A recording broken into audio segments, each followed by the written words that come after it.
what I say and what you hear be in the name of God. Amen.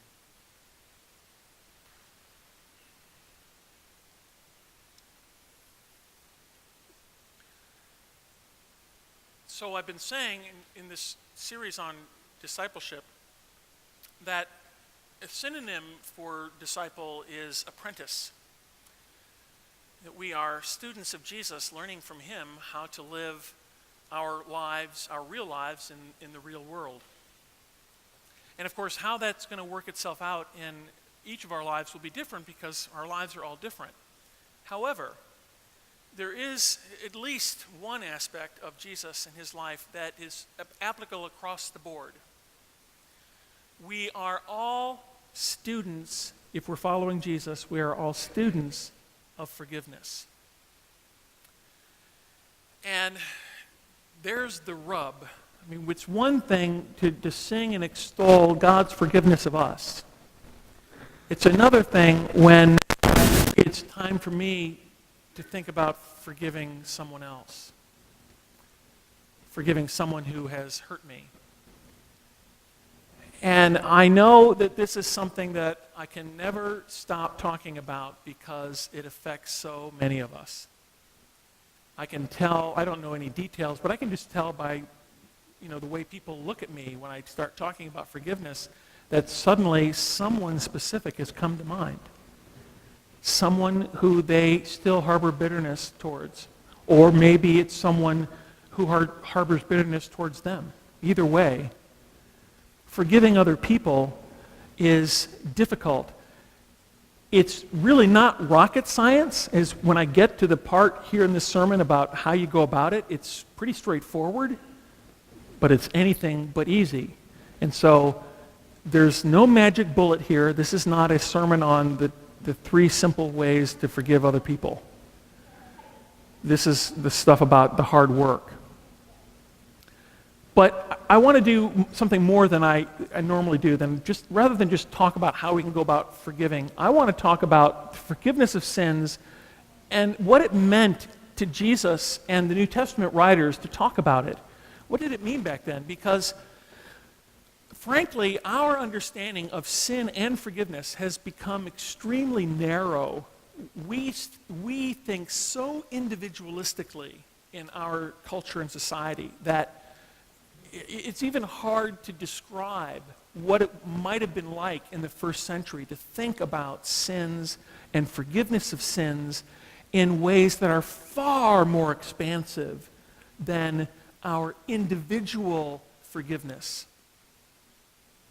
So, for example, the word or phrase forgiveness of sins in the first century meant, among other things, it meant that if sins were being forgiven, then Israel's exile was over. Now, immediately you're going to say, well, what do you mean exile? The Babylonian exile had ended in 537 or so BC, but all these centuries later, there was still this, if you will, political, spiritual, and religious sense of exile because Rome was in charge. Herod was the puppet. The temple wasn't restored. Things were not right. And there was this overarching sense among most people in Israel at the time, I dare say certainly all the religious leaders and people and rabbis like Jesus, all of them had this overarching sense that God had not forgiven Israel's sins. Now, I don't know about you, but it's hard for me to conceptualize what Israel's sins would be. I know what my sins are. I know what sins people have done against me, but I can't imagine what it would be like to think of myself as an American underneath an umbrella of sin that involves all of us. I can have a conversation with someone and say, what is it about America that, nowadays people get something wacko in their head and they pull out a gun and they start shooting people? But that's out there still. Whatever it is that's going on in America, it's still out there somewhere. It's not me. But in the first century, there was this sense of me as an individual is connected to me as a Jew. That somehow they went together. And they knew from the prophets like Jeremiah, Ezekiel, Isaiah 40 to 55, that if they were still in exile, it meant they were still being punished for their sins. Now, enter John the Baptist. John the Baptist, remember his ministry of baptism for the forgiveness of sins was a prophetic acting out of the hope of Israel that God would forgive them and the exile would end, which among other things meant, of course, that Rome would be gone and they would have control over their own land and all that meant. So there was this sort of national sense of a need for forgiveness. And when Jesus comes in, it's no mistake that the Gospels begin their story with John the Baptist. Because his ministry of forgiveness of sins is not, if you will, disconnected from Jesus' ministry. They go hand in hand. John the Baptist doing this prophetic act that goes beyond just baptizing individual people. It has to do with this hope of forgiveness for the whole nation, and I dare say the whole world. And then Jesus shows up and says, the kingdom of God is here. It's arrived. And how do you know that it's arrived? Because sins are being forgiven. How do you know that sins are being forgiven?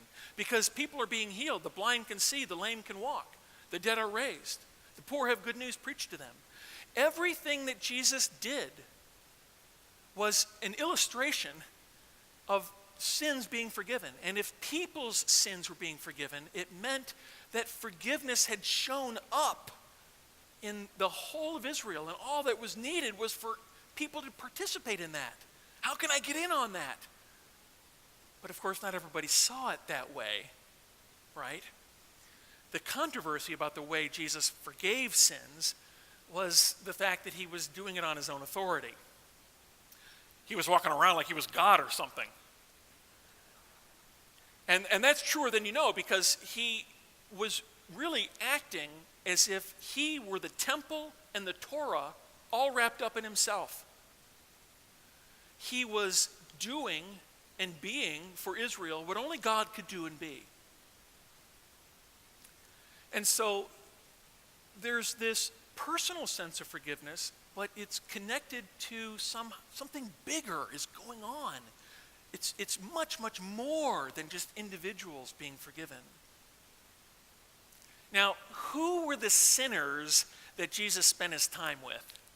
Now, that's an interesting question, because the categories of sinners, well, it went way beyond ours. I mean, today, I think that when we think of sin, we almost certainly think of it in terms of things that we do that we know are wrong.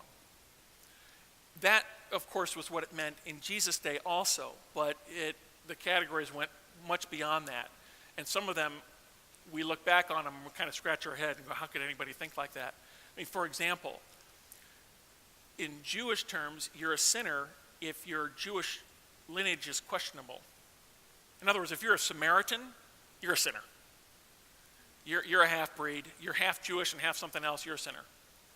The Pharisees called anyone who didn't follow the law according to their interpretation of the law sinners. Sinners were also lawbreakers. By law, I mean Torah. But that's a whole category unto itself, because you've got Sabbath lawbreakers and you've got ritual purification laws that can get broken. And then you've got moral laws, of course, like prostitution and adultery and tax collecting and all of that. We know those people hung around with Jesus. And then you've got the group of sinners who are called everyone else who's not Jewish. In other words, Gentiles. They're all sinners. So when the Bible tells us that Jesus hung around with sinners, I'm convinced that it's more than just the adulterers and the prostitutes and the tax collectors, that it involved people in these other categories. And the thing about all that, of course, is that if you are a sinner, you're in exile. Do you see what I'm trying to say? I mean, if you're a sinner, you're on the outside, bucko. You are exiled, spiritually, to say the least. And I think that the connection that we can make in terms of, well, what does all this have to do with my life today, is that whatever else we say about forgiveness, it's about ending our exile. Our exiles emotionally from other people. And of course, whenever we harbor unforgiveness, we are in some sense exiling ourselves from God. Forgive us our sins as we forgive. So it's really about ending exile. Forgiveness, strictly speaking, is simply about releasing, it's letting go. But I want to tell you what forgiveness is not. It is not pardon. It is not pretending that whatever happened wasn't serious. It's not ignoring an offense. Now, we can make the mistake of thinking of God's forgiveness of us in terms of pardon, and unfortunately, even our prayer book can uses language like pardon, particularly in Rite 1, and it's a little misleading. It's an analogy, but it's a very imperfect one, and here's the reason. God has forgiven us, but he didn't pardon us. And why? Because justice was served. Justice was not ignored. The cross, okay, that's the sign that sin was not pardoned. God substituted himself for the punishment that was ours, but the punishment was not overlooked. The seriousness of sin was not overlooked. It's not as if God said, oh, I know, you can try harder. I know you do better next time. Nuh-uh. Now, think with me for a moment about this, and think about people who have hurt you in your life. Perhaps even people who have committed a crime against you. I would include abusive parents, or anyone who's abused you, or someone who's stolen from you, and how that made you feel. It's important that we understand that forgiveness is not pardon, because God feels the same way about sin himself from his end. The difference is that he, because he's God, has the power to step in and take the punishment on himself so that justice is served. Now here's a real life example. In 2009, I was still in Munster, Indiana, and two parishioners, a husband and wife, Ruby and Milton McClendon, were brutally murdered. Two young boys broke into their home, robbed them, abducted them, murdered them, and dropped them in the woods. And one of their sons, Gerard McClendon, was a television newscaster in Chicago. And so needless to say, the funeral was humongous. I mean, the news trucks were there at 5 in the morning, and I don't know how many people we had. We guessed that it was around 800, 900 people. And after the funeral was over, the reporter, suddenly Gerard McClendon is on the other side of the camera, and people shoving microphones into his face and asking him, those kind of questions that I always think are stupid, like, how do you feel? And he said, I've forgiven the perpetrators. Now, mind you, they hadn't even been caught yet. I've already forgiven the perpetrators. All I want now is for justice to be served. What he meant was he was letting go of the anger and the desire to get even, but he wasn't pardoning them. Justice still needed to be served. So forgiveness is not pardon. So now let's think about how can we go about the process of letting go of hurt and bitterness.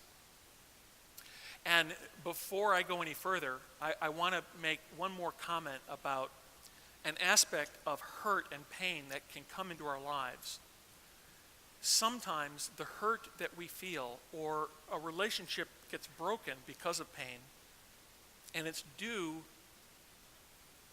to conflict and not necessarily sin. Conflict is not sin. Conflict can lead to sin, but in and of itself, it isn't sin. Now, I'll point to Jesus if you doubt me.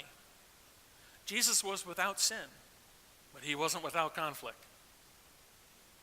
I mean, he called people names. You brood of vipers. You hypocrites. He yelled. He said things without taking other people's feelings into account. Get behind me, Satan, to his best friend Peter.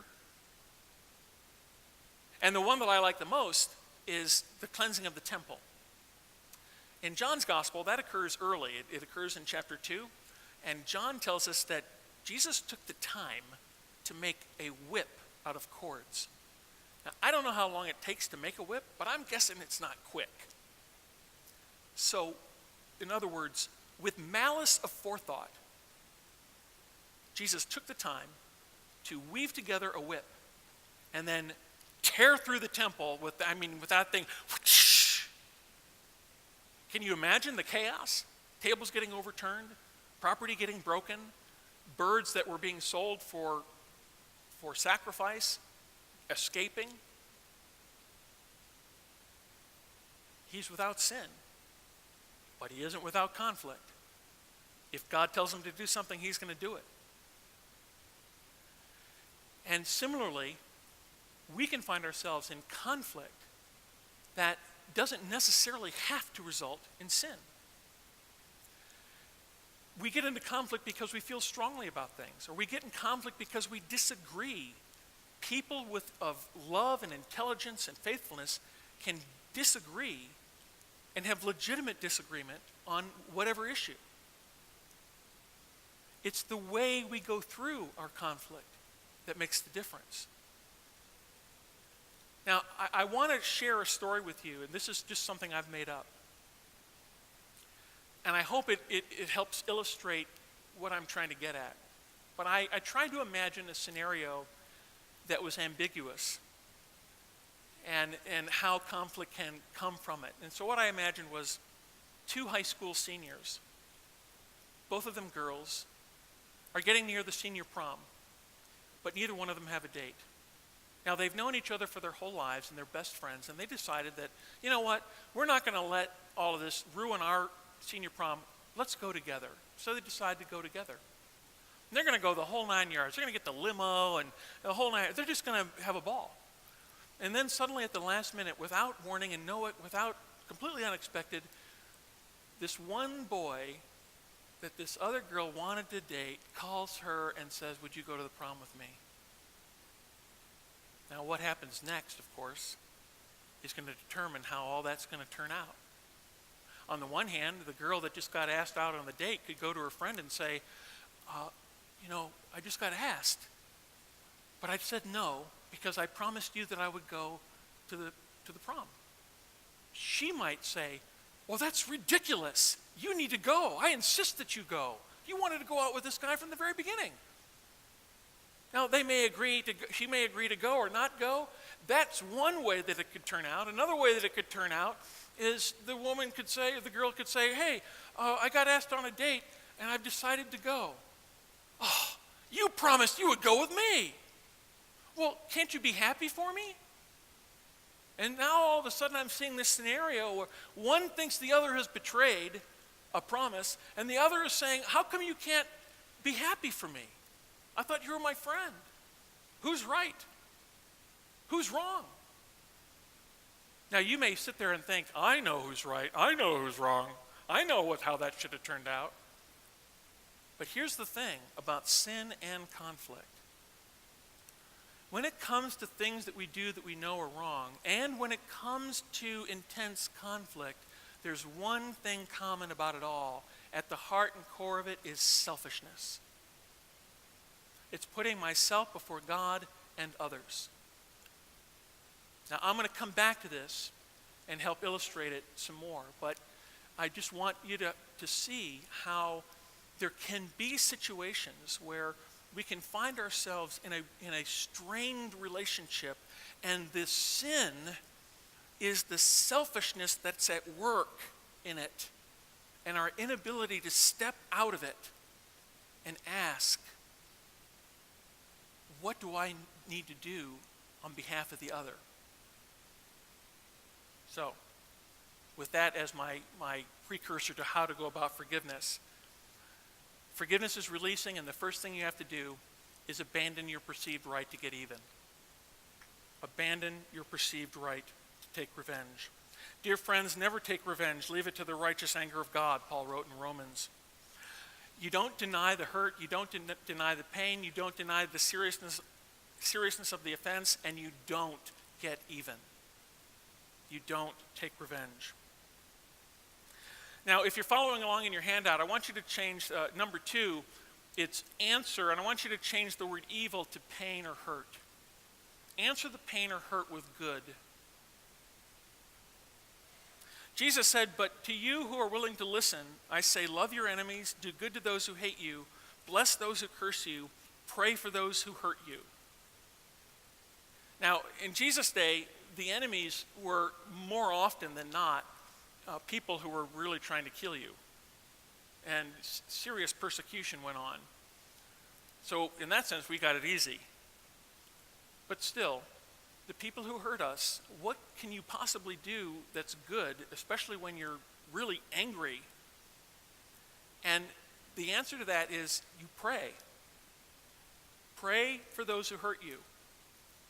Now, maybe at first your prayer is going to be really, really basic, like, God, I'm not going to pray that you strike them dead. You can start there. Okay, start there. Because that leads you to number 3, which is basically repeat steps 1 and 2 until it starts working itself out. The forgiveness that I'm talking about, it's important to understand that this is something that's going on inside of you. This is not yet involving the other person. Because that's reconciliation. I mean, certainly that's part of forgiveness, but reconciliation is out of your control. But you can control the process of forgiveness, of not taking revenge, of not doing anything to get even, of praying for the other person, and keep repeating that until you're at a point when you can genuinely say, Lord, I want you to bless this person and bless their lives. Help them, Lord. Help me, Lord.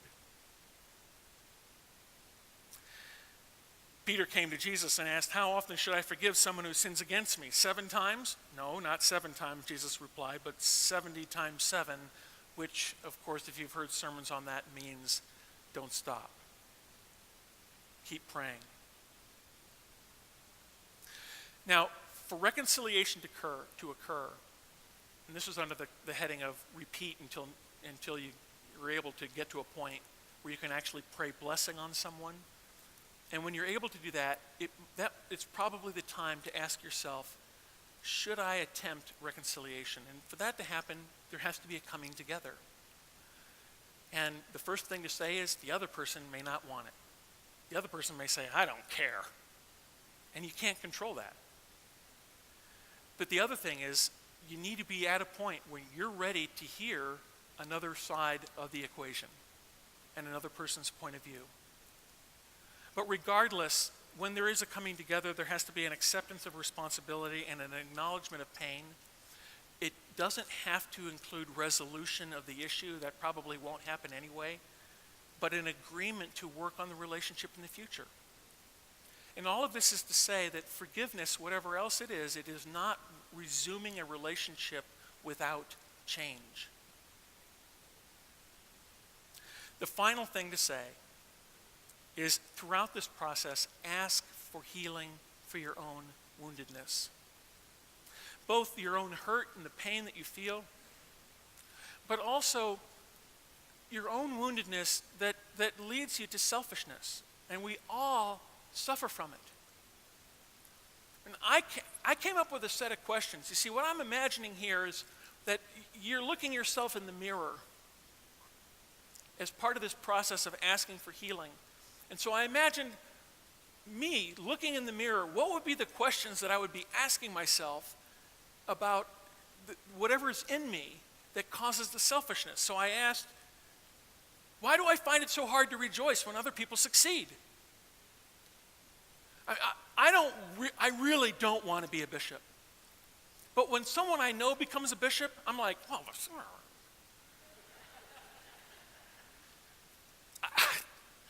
why am I like that? I don't know. I'm selfish. Even though I don't want it, I'm jealous of someone else succeeding. Why do I have to be right to the point of verbally trouncing on somebody else? Why would I even consider doing something wrong if it was in my best interest? And why do I always have a good reason for the things I say and do, but they never have a good reason for the things they say and do? Am I that good? No. Thank you for telling me. Yeah, and you understand my point. We all do this. We all do this. And there's something in us that needs to be healed. And as God heals that, you're going to find yourself in the situations that, years ago, if they had happened, it would have just ripped that relationship apart. And now you're like, whew, okay. Praise God, you got the promotion, awesome. And you don't go home and you go, you see what I'm saying? Is that my sense is that a lot of what people are dealing with God, I hope you're not dealing with the forgiveness issues that you have. I hope they're not because of crimes and things that people have done that they really shouldn't have done. But if they're relationship kind of things where it was a conflict that got out of control, my prayer is that you and the other person can get to a point where they look themselves in the mirror and they go, what did I do to contribute to that? I must have done something. Because as long as bitterness rules the day, you're in exile. You're in exile from that person, and you're in exile from God. And forgiveness is all about ending exile. Amen.